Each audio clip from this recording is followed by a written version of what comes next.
اعوذ باللہ من الشیطان الرجیم بسم اللہ الرحمن الرحیم اللہم صلی علی محمد وآل محمد وعجل فرجہم واہلک عدوہم۔ قربانی کا جانور کون سا ہو، کون سے جانوروں کی قربانی ہو سکتی ہے؟ مستحب قربانی میں فقہا یہ بیان کرتے ہیں کہ انعام ثلاثہ کہ 3 قسم کے جانور ایسے ہیں کہ جن کی قربانی ہو سکتی ہے۔ اس میں سے سب سے پہلے الابل، اونٹ کا ذکر ہوتا ہے۔ تو جب یہ ایک اونٹ کا ذکر ہوتا ہے تو اس کو ایک بطور جنس کے ذکر کیا جاتا ہے کہ اس میں اونٹنی بھی شامل ہے، اونٹ بھی شامل ہے، اس کا جو بچہ ہے وہ بھی شامل ہے، تمام یعنی اونٹ کی اقسام اس میں شامل ہیں۔ البتہ اس میں جو عمر کی ہے وہ قید ہے کہ سید سستانی دامت ظل العالی کے مطابق احتیاط واجب ہے، کہ احتیاط واجب ہے کہ اونٹ وہ ہو کہ جس کے 5 سال مکمل ہو چکے ہوں۔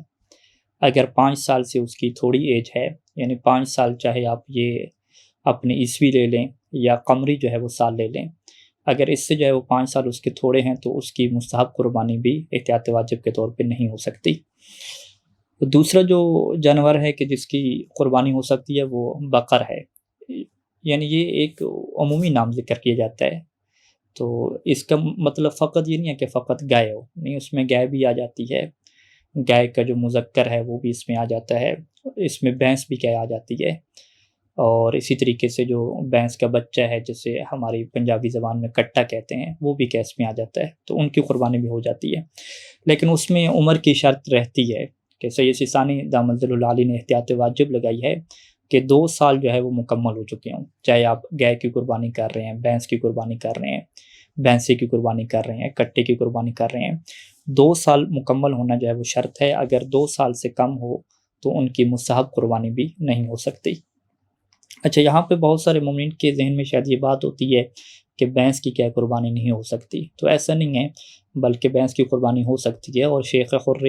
عاملی علیہ رحمہ نے اپنی جو احادیث کی کتاب انہوں نے جمع کی، اہل بیت علیہ السلام کی احادیث جمع کی، کتاب وسائل وشیہ، اس میں ایک باب انہوں نے باندھا ہے کہ باب جواز التضحیہ بالجاموس، جاموس بھینس کو کہتے ہیں کہ بھینس کی قربانی کرنا جائز ہے، اور اس میں وہ روایات لے کر آئے ہیں کہ لوگ باقاعدہ جو ہے وہ امام علیہ السلام سے آ کے سوال پوچھا کرتے تھے کہ کیا ہم بھینس کو خرید کے قربانی کر لیں اور اس میں شریک ہو جائیں، اسی طریقے سے جو بھینس کا جو مذکر ہے کیا ہم اس کی کر لیں جیسے بھینس ہم کہتے ہیں، تو امام فرماتے تھے کوئی اس میں مشکل نہیں ہے، تم لوگ ایسا کر سکتے ہو۔ تو لہٰذا 2 جانور ہو گئے، سب سے پہلے اونٹ آ گئی، دوسری کیٹیگری میں گائے بھینس، یہ چیزیں آ گئی ہیں۔ تیسرے نمبر پہ غنم ہے۔ لفظ جو غنم ہے یہ بھی عمومی ہے کہ یہ بکرے اور بکری کو بھی شامل ہے، بیڑ کو بھی شامل ہے جسے ہم دمبا کہتے ہیں، اور اس کو بھی کیا شامل ہے یہ لفظ، اور اس میں عمر کا جو ہے لحاظ رکھنا ضروری ہے اور احتیاط واجب یہ ہے۔ اب یہاں پہ تھوڑا فرق ہے کہ اگر تو وہ جو غنم کی کیٹیگری ہے بکرا اور بکری سے ہے تو اس کے 2 سال مکمل ہونا ضروری ہے، یعنی اس بکرے کی قربانی ہو سکتی ہے جس کے 2 سال مکمل ہو چکے ہوں، چاہے 2 سال قمری اعتبار سے آپ لحاظ کر لیں یا یہ جو عیسوی حساب ہے یہ آپ حساب کر لیں۔ اور یہاں پہ ایک اہم نقطہ میں بیان کرتا چلوں کہ معاشرے میں ایک رواج ہے کہ وہ لفظ بولتے ہیں دوندہ، کہ جی دوندہ جانور ہو۔ اب ان کی دوندے سے کیا مراد ہوتی ہے، یہ مختلف یعنی باتیں سننے کو ملتی ہیں۔ بعض کہتے ہیں کہ 2 دانت اس کے آگے نکل چکے ہوں اور اس کو کیا ہے جانور گرا دے، جب یعنی وہ ٹھوکریں مار کے یا ویسے اس کے گر جاتے ہیں 2 دانت، تو یہ وہ علامت ہوتی ہے کہ جی اس کی عمر جو ہے وہ 2 سال ہو گئی ہے۔ لیکن بہرحال اس میں اختلاف موجود ہے کہ آیا جو جانور ہے وہ اپنے 2 دانت کب گراتا ہے، کب نکالتا ہے، کیا ایج ہے، اس بارے میں مجھے مکمل صحیح معلومات نہیں مل سکیں، تو لہٰذا معیار جو ہے وہ ہم آپ کے سامنے ذکر کر دیں کہ ہماری فقہ میں جو معیار لکھا گیا وہ دوندہ ہونا معیار نہیں لکھا گیا، بلکہ معیار 2 سال کا مکمل ہونا لکھا گیا۔ اب یہ جو 2 سال مکمل ہو رہے ہیں، چاہے اس کے 2 دانت نکلے ہوں، 2 دانت نہ نکلے ہوں، اس کی پھر کوئی حیثیت نہیں رہ جاتی، یعنی یہ دیکھنا ہوگا کہ جب اس جانور کی پیدائش ہوئی ہے، جب وہ جانور پیدا ہوا ہے تو اس کے بعد سے لے کر اب تک کیا اس بکرے کے اور بکری کے 2 سال مکمل ہو چکے ہیں یا 2 سال مکمل نہیں ہوئے۔ اگر وہ 2 سال سے تھوڑا ہے، چاہے وہ دوندہ ہو، پھر بھی کیا اس کی قربانی نہیں ہو سکتی، ضروری ہے کہ اس کے 2 سال یہاں پہ مکمل ہوں، اور یہ جو ضروری ہے سید سستانی نے اس میں احتیاط واجب لگائی ہے کہ احتیاط واجب کے طور پہ یہ چیز ضروری ہے۔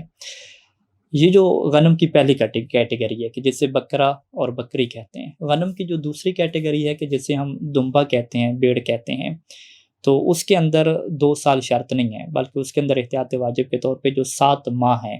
7 مہینے، چاہے وہ قمری مہینے ہوں، 7 مہینے اس کا مکمل ہونا شرط ہے۔ اگر 7 مہینے سے چھوٹا جانور ہے تو اس کی قربانی نہیں ہو سکتی۔ تو میں اپنی بات کو ایک دفعہ پھر خلاصے کے طور پہ دہرا دوں کہ اونٹ کی قربانی ہو سکتی ہے، گائے کی، بھینس کی، بھینسے کی، اور جو اس طرح کی جو بھی اس کیٹیگری میں آتے ہیں جانور، ان کی قربانی ہو سکتی ہے، اور بھیڑ بکری اور بکرا اور بکری کی قربانی بھی ہو سکتی ہے۔ فقط اس میں جو احتیاط واجب ہے کہ اونٹ کے 5 سال مکمل ہونا شرط ہے، گائے، بھینس اور جو ان کے بچے ہیں، فرض کریں کٹا ہے، اور بکرا اور بکری، ان کے 2 سال مکمل ہونا شرط ہے، جبکہ جو بھیڑ ہے اور دمبا ہے اس کے 7 مہینے مکمل ہونا شرط ہے۔ یہ اہم چیزیں ہیں کہ جو جانور کے اندر پایا جانا ضروری ہیں۔ باقی جتنی چیزیں ہیں وہ واجبات میں نہیں آتی، وہ مستحبات میں آتی ہیں، کہ انشاءاللہ اس کو ہم دیگر کلپس میں آپ کی خدمت میں بیان کریں گے۔ والسلام علیکم ورحمۃ اللہ وبرکاتہ۔